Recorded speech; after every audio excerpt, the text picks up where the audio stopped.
Olá, bom dia a todos, bom sábado, bem-vindo a mais um episódio das Palavras Cruzadas. Esta semana vamos estudar e refletir um pouco sobre a lição número 6, que eu vou passar a ler o verso áureo.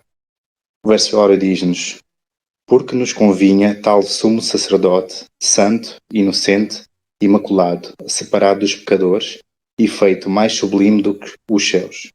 Hebreus 7, 26. Vamos começar por fazer uma pequena oração.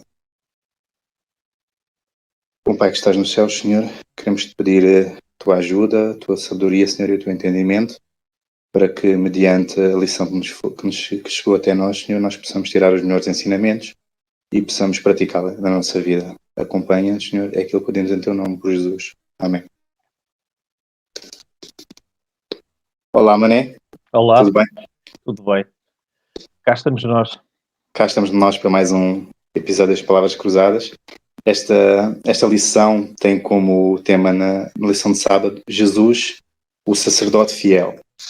E nós vamos falar muito sobre o sistema sacerdotal, o que é que ele representava, porque é que Jesus é o eterno sumo sacerdote. Se calhar passava-te a palavra. Não, eu estava-te a ouvir e estava a pensar o seguinte. Eu quando li, eu tenho por hábito primeiro fazer, antes de estudar um bocadinho mais aprofundadamente a lição da escola sabatina, tenho por hábito lê-la na íntegra, muitas vezes. Pego no sábado e leio-a por inteiro. E a determinada altura pensei, temos aqui uma escola sabatina que não é fácil. Que é uma escola sabatina que entra aqui com alguns conceitos teológicos que não são assim tão simples. Certo. Mas depois, se conseguirmos ir assim aos poucos e poucos, de dia a dia, voltar atrás e voltar com mais cuidado a cada uma das lições, de cada um dos dias, nós somos deparados com uma mensagem muito interessante. Porque, eu falo por mim, eu muitas vezes não penso nesta mensagem do sacerdócio de Cristo enquanto sumo sacerdote. Penso muito enquanto Cristo, enquanto Deus, na generalidade, enquanto Cristo como Salvador, Cristo como Redentor, Cristo como amigo, Cristo como meu Salvador pessoal, Cristo com Deus como Criador. Mas Cristo como sacerdote é algo que eu muitas vezes, não é que nestes anos de igreja nós vamos ouvindo falando sobre isto, mas é um assunto que eu nem sempre medito muito nele. E esta lição acho que nos ajuda um pouco a meditar no que é o papel de Cristo enquanto sacerdote. E não sei se concordas comigo, a lição de segunda-feira, a lição de sábado, começa logo por estabelecer aqui os parâmetros que nós vamos lidar ao longo da semana toda, que é o pecado existiu. E com o pecado criou-se um abismo entre o que é santo, o que é puro, Deus e o pecado. Por outro lado, pecado, temos o pecador, temos a humanidade. Então, esta união entre Deus e ser criado, criou-se aqui um fosso muito grande. E é daí que começa, digamos, toda esta nossa, permite-me dizer assim, esta nossa história. Claro. Este enquadramento da lição é desse abismo que nos fala. Até uma imagem muito interessante, não é? Que é a questão dos polos, não é? Deus afasta-se tanto do pecado como os polos se afastam entre si, não é? Quando temos os ímãs com polos opostos, eles repelem-se. E Deus, a natureza de Deus e a natureza do pecado repelem-se mutuamente. Ora, se nós estamos num lado como pecadores com um caráter pecaminoso, nós temos aí um problema que surgiu com o pecado, que é o pecador e Deus não poderem estar na mesma presença, em comunhão um com o outro. E daí, Exatamente. não é? E sem querer, vou-te puxar a palavra, não é? Eu acho que é a partir daí que começa toda a questão do sacerdócio, não é? Do sacerdócio e da função do sacerdote. É que temos Deus puro e santo de um lado, Exato. Temos o abismo e temos nós do outro lado, não é? E o sacerdócio, todo o sistema sacerdotal, foi a ponte que foi criada para nós conseguirmos realmente chegar a Deus, não é?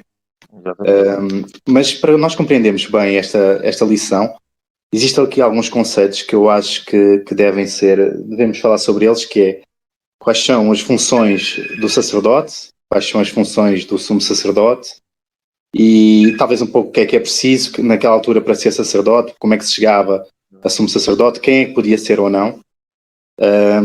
Pronto, e a lição diz-nos que alguns requisitos para ser sumo sacerdote era sumo sacerdote devias ser aprovado por Deus, tinhas que ser da linhagem de Arão. Normalmente, eu penso que isto até era regra, era ser homem. Também não ter defeitos físicos era um dos requisitos para estar no sistema sacerdotal. E quais é que eram as funções do sacerdote, em primeiro lugar, e depois falamos um pouco sobre o sumo sacerdote. O sacerdote tinha o papel de fazer a interação entre Deus, o povo e Deus. E ministrava aquilo, o poder, a palavra de Deus, e chegava junto ao povo com aquilo que era a mensagem de Deus, não é? E depois havia o sumo sacerdote, e eram os líderes dos sacerdotes, que tinham como algumas funções, para além de liderar os sacerdotes, era consultar Deus em favor da nação e também, como nós sabemos, oferecer sacrifícios no lugar santíssimo em prol dos próprios pecados e dos pecados do povo no dia da expiação, para que os pecados fossem absolvidos. Então este era aqui o sistema sacerdotal que existia na época. Um sistema em que o povo levava os seus sacrifícios até ao sacerdote para pedir perdão sobre os seus pecados. Os sacerdotes analisavam aquelas ofertas e as pessoas, pronto, tinham acesso ao perdão desta forma. E porquê é que Jesus, a lição diz-nos, porquê é que Jesus é o nosso sumo sacerdote? Mas, Samuel, antes, e eu estava-te a ouvir com atenção, antes de avançarmos aí, há aqui um aspecto muito interessante que é, como tu já disseste, os sacerdotes no Antigo Testamento, os sacerdotes do povo de Israel, os sacerdotes eram levitas, não é? Eram descendentes diretos de Arão, que ministravam, e só eles é que poderiam ser sacerdotes, não é? Eles é que estavam para a linhagem levítica e tinham esta missão. E esta missão, efetivamente, há aqui uma palavra que é muito interessante, que muitas vezes nós não ponderamos dela, que é o sacerdote era o mediador, não é? Certo. O sacerdote mediava, ou seja, o que é que ele fazia? Ele fazia, como nós, pegando um bocadinho na imagem que nós tínhamos há pouco, do abismo, não é? O sacerdote era a ponte, era alguém que se apresentava em nome de alguém e que representava alguém, não é? Representava aqui, era o mediador do povo de Israel, era o mediador do pecador. E aí nós temos os sacerdotes levistas como, efetivamente, o grande tipo, digamos assim, do sacerdócio de Cristo, o verdadeiro, o real sacerdócio, não é? Que é a função deles de mediador. E depois, de acordo com essa função de mediador, eles tinham obrigatoriamente que ter, diz-nos a lição, características que os destacassem. Eles tinham que ter, acima de tudo, uma grande empatia e uma grande compreensão com os pecados do povo.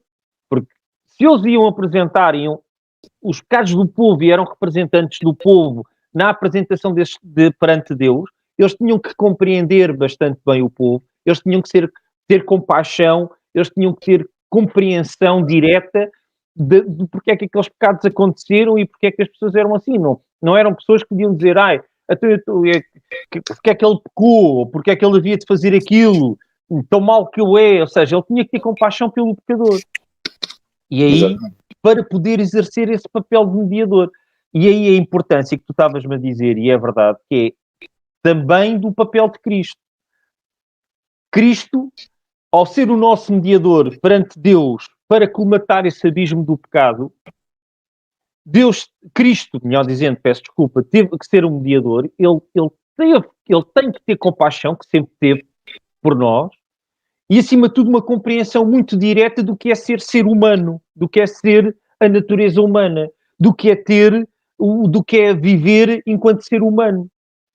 E a grande importância não sei se tu concordas com isto, a grande importância desta lição é mostrar-nos que um dos motivos que Deus veio à Terra foi para, eu não sei se vou dizer alguma heresia, mas eu acho que não, que é para ficar habilitado a ser o nosso mediador.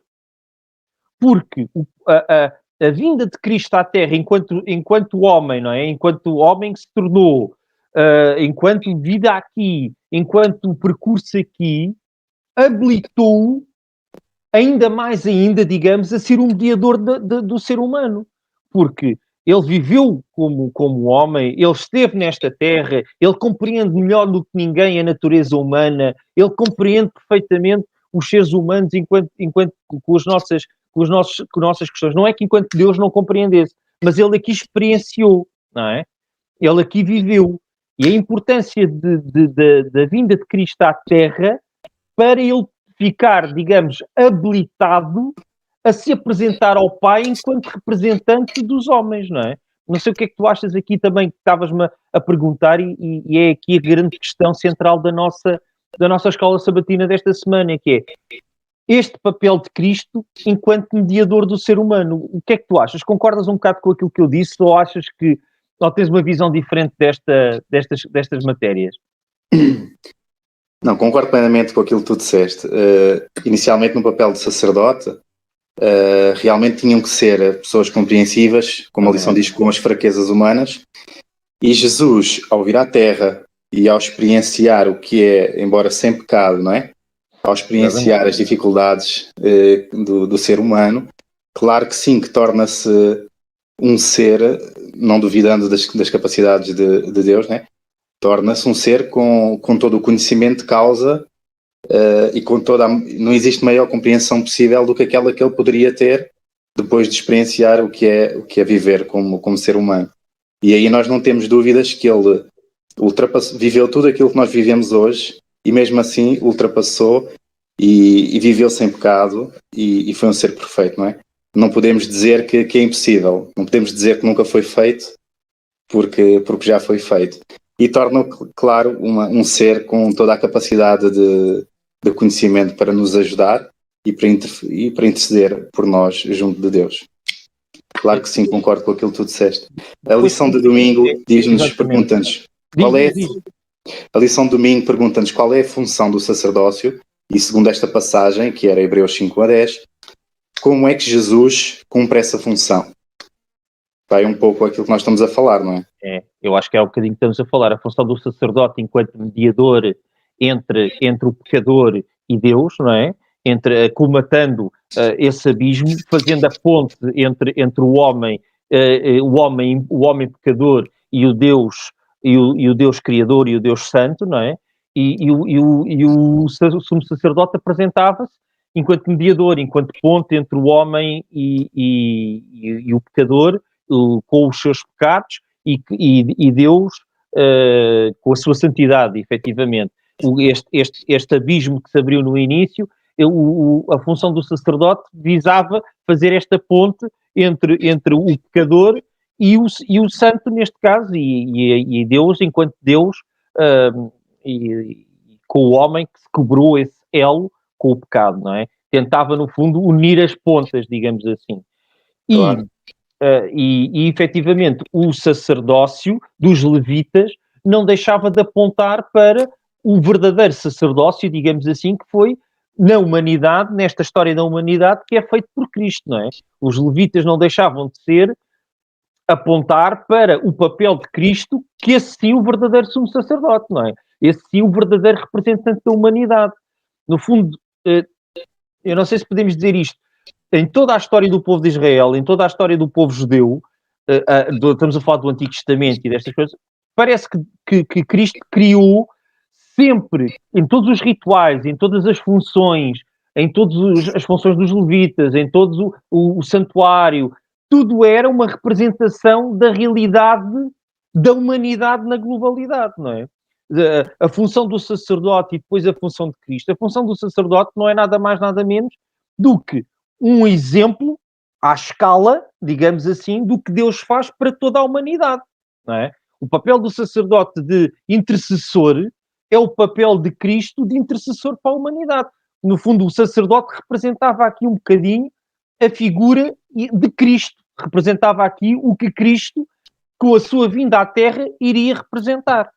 Daí o sacerdote haver esta comparação que é feita em Hebreus entre o sacerdócio dos levitas, entre o sacerdócio que os israelitas e que os judeus conheciam, com o sacerdócio de Cristo, que verdadeiramente o verdadeiro sacerdócio em representação da humanidade, em representação dos seres humanos.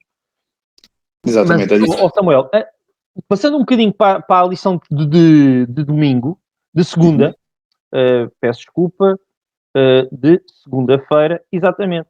Há aqui um aspecto que eu achei curioso, que é, aqui a nossa lição, a páginas tantas, nós estamos com este raciocínio e aparece-nos aqui Melquisedeque. Quem é este, né? Melquisedeque. E assim, quem é este? Mas porque é que Melquisedeque agora é chamado aqui? Então, mas nós estamos tão bem com os levitas, sacerdotes, agora Cristo. Agora aparece aqui o Melquisedeque e ele começa a olhar para isto e dizer: a páginas tantas é que o autor da escola sabatina pôs aqui Melquisedeque, e porque é que Paulo aqui em Hebreus fala em Melquisedeque? E depois consegue-se compreender um bocadinho, porque, digo eu espero não estar a dizer nada de errado, que é Melquisedeque, nós vamos buscar a história de Melquisedeque com Abraão. Melquisedeque era um rei sacerdote de Salém que abençoou Abraão.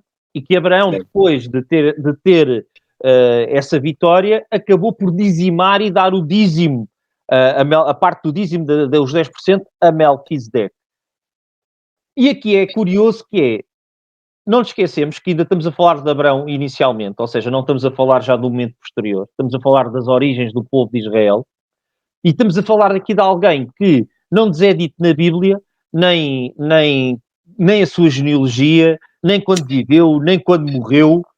Daí haver aqui quase uma aura de mistério de quem será o este Melquisedeque.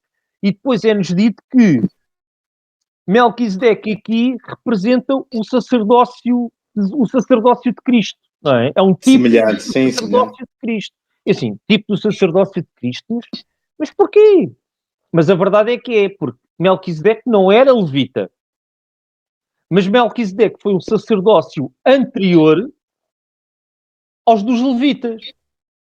E também diz-nos a Bíblia, que era um sacerdócio anterior e superior, porque efetivamente Abraão, inclusivamente, prestou o dízimo a ele.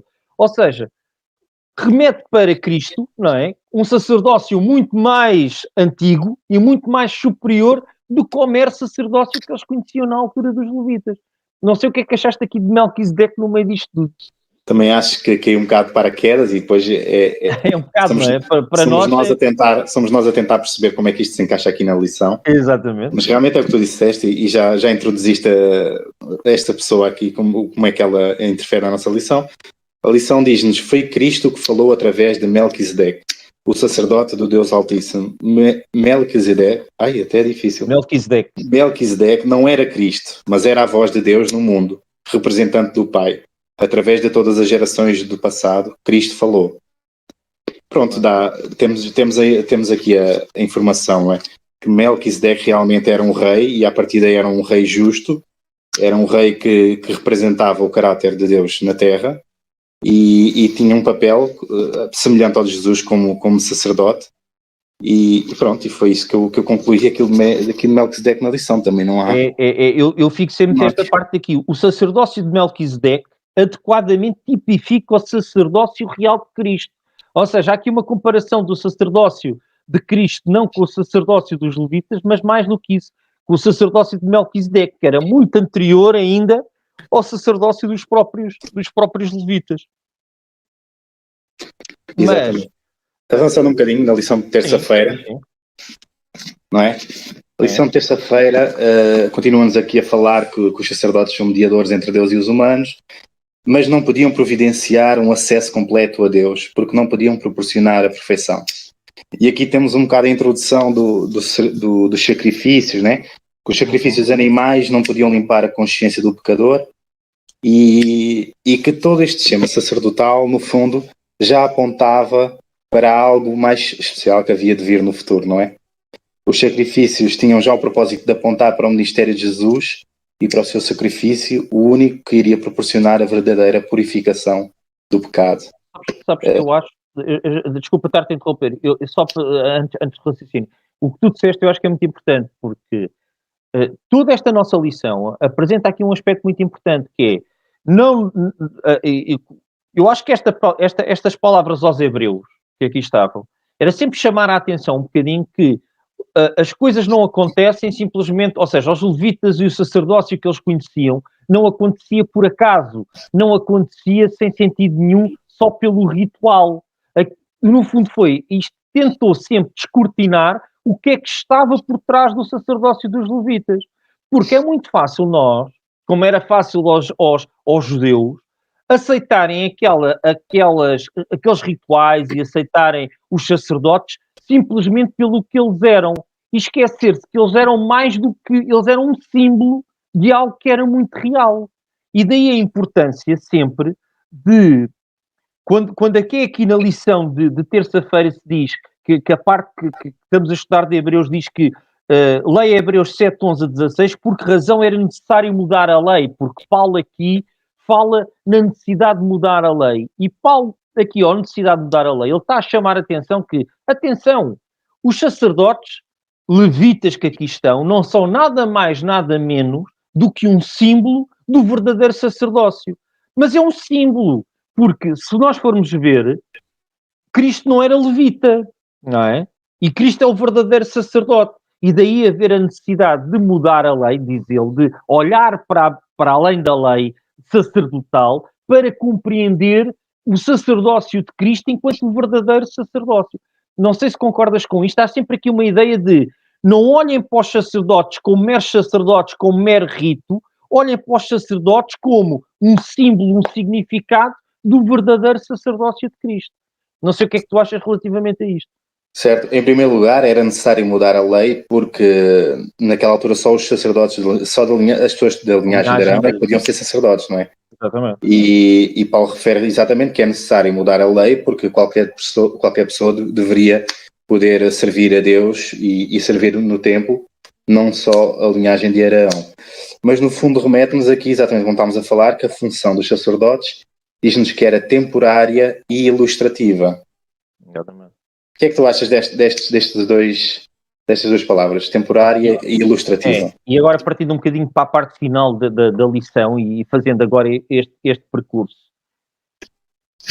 Era temporária porque efetivamente não iria deixar de haver, tal como todos os ritos sacerdotais, todos os atos dos sacerdotes, toda a função dos sacerdotes apontava para o ministério de Cristo enquanto sacerdote. Ou seja, nós temos antes do sacrifício, porque se nós formos ver na parte de lição diz, vê-se no infindável número de sacrifícios animais oferecidos ao longo da antiguidade, todos apontando para Jesus e contudo nem o único deles, nem todos eles podiam pagar pelos nossos pecados. Por que razão só a morte de Jesus podia pagar por eles? Ou seja, isto apontava tudo para a morte de Jesus. Todos os apontavam para o sacrifício de Cristo. A função sacerdotal apontava para a função sacerdotal de Cristo. Ou seja, e a resposta é clara. Todos estes sacrifícios, todos estes rituais, todas as funções do sacerdote eram temporárias porque elas iriam acabar quando Cristo assumisse efetivamente a realidade para a qual apontava este sacerdócio.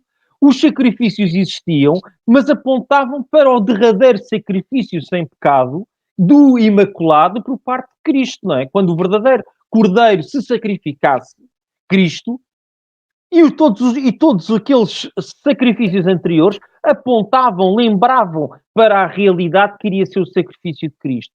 Assim como a função do sacerdote apontava para aquela que iria ser a função de Cristo. E que está a ser a função de Cristo. Nosso intercessor junto de Deus pela humanidade enquanto Deus feito homem e que sobreviveu e que esteve cá e que se tornou humano.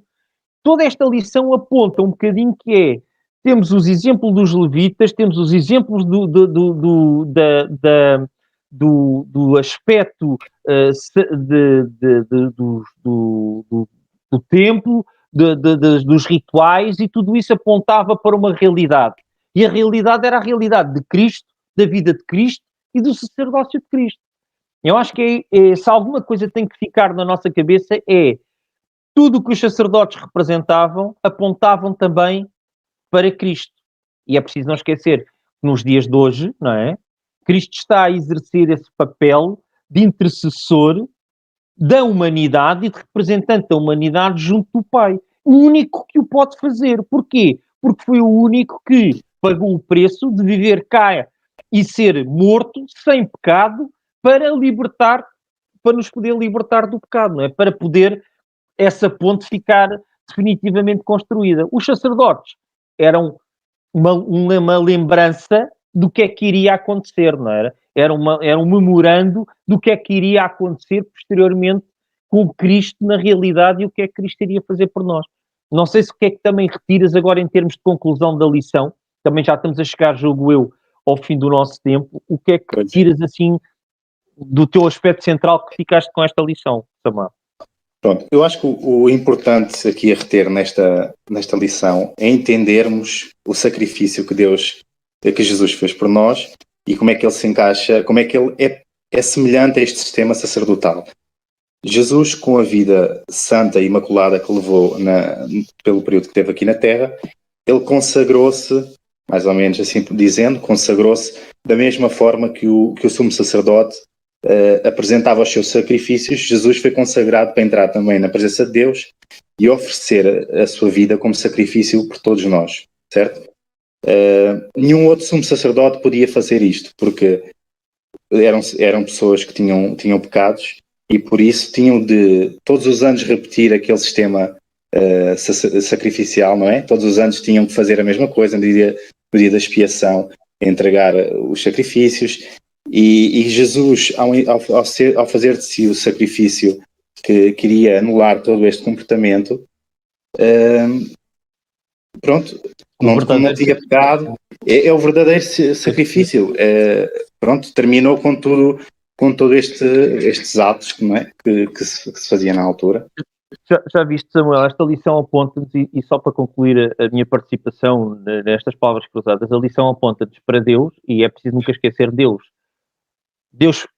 Cristo foi o Cordeiro, não é? Cristo foi o objeto sacrificial, foi sacrificado em nossa vez, pelos nossos pecados, não pelos seus pecados, porque ele não os tinha, mas pelos pecados de toda a humanidade. Ele morreu. Mas também Deus, não apenas enquanto Cordeiro, mas Deus enquanto sacerdote, porque ele depois de se tornar o sacrifício vivo por nós, ele é o nosso intercessor legítimo, porque teve o verdadeiro sacrifício e o verdadeiro sofrimento. Ele tornou-se mais habilitado ainda, digamos, a interceder por nós. Ele não concluiu a sua tarefa quando morreu por nós. O impressionante é isto.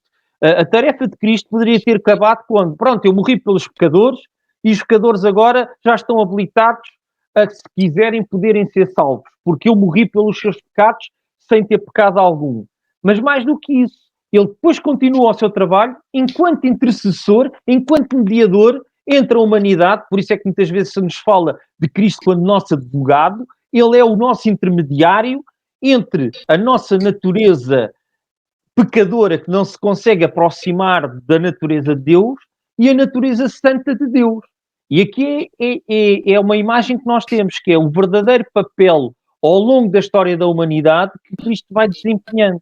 Não apenas como Cordeiro, não apenas como Salvador que veio para salvar-nos e permitir-nos, pela sua graça, obter a salvação do pecado, mas como sacerdote intercessor perante o Pai face aos pecados dos filhos, não é? É uma coisa impressionante e acho que é isso que a nossa lição desta semana, independentemente de poder haver N outros aspectos que nós não focámos aqui, acima de tudo, é a importância que Cristo continua a ter hoje em dia na função que desempenha junto ao Pai em prol da humanidade. E a função para os quais as funções dos sacerdotes eram um tipo e apontavam, não é? Para o verdadeiro sumo sacerdote que Cristo representa para nós, neste caso. E Jesus, como não tinha pecado, ofereceu-se somente uma única vez e foi suficiente para perdoar todos aqueles que creem nele para sempre, não é? Assim terminamos. Assim terminamos. Né? Vamos só terminar com uma breve oração.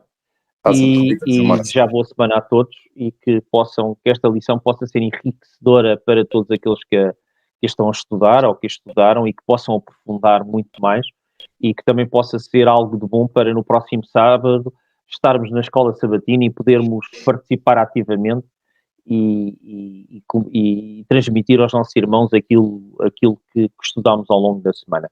Vamos orar então, fazer uma breve oração. Senhor, obrigado por todas as tuas bênçãos, Senhor. Obrigado pelo sacrifício de Cristo para conosco. Obrigado por a intercessão que é feita por nós, Senhor, apesar de não sermos merecedores.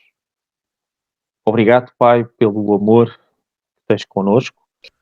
Obrigado por tudo o que nos dás, tudo o que nos permites ter. Que nós possamos procurar aprender mais sobre Ti, estudar mais sobre Ti, aproximar-nos diariamente de Ti, Senhor. Que as nossas vidas estejam diariamente ligadas até Ti, Senhor, pelo estudo da Tua Palavra, pela oração, pelo apoio ao próximo, e que possamos ser verdadeiros cristãos enquanto filhos Teus e representantes do Teu caráter, Pai, dentro das nossas limitações enquanto pecadores, Senhor, possamos refletir o Teu caráter, Senhor. É o que pedimos e agradecemos, não por sermos merecedores, mas em nome de Jesus. Amém. Amém. E assim terminamos umas palavras cruzadas. Espero que tenham gostado e até à próxima. Até uma próxima. Até à próxima.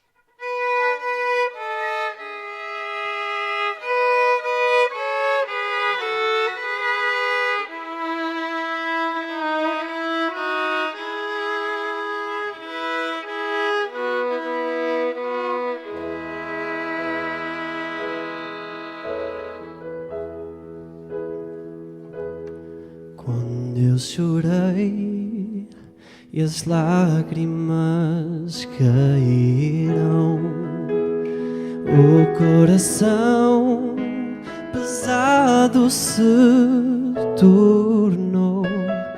Fiquei ali sozinho no silêncio. Jesus chegou e então me abraçou. O seu amor levou-me até às montanhas, me fez voar planando pelo mar.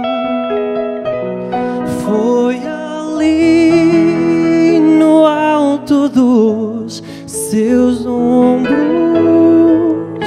que eu aprendi, sou forte para lutar.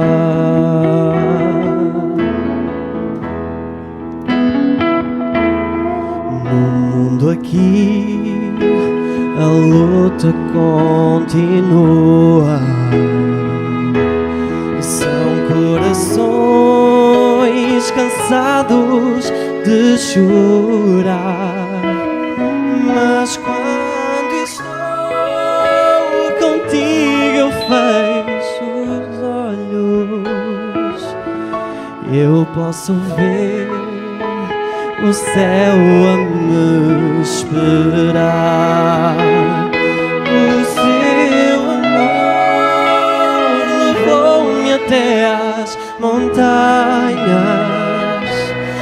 me fez voar planando pelo mar. Foi ali no alto dos seus ombros que eu aprendi, sou forte para lutar. O seu amor levou-me até às montanhas, me fez voar planando pelo mar.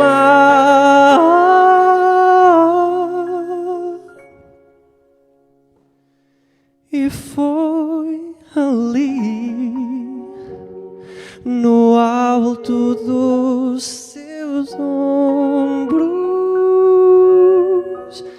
que eu aprendi, sou forte para lutar.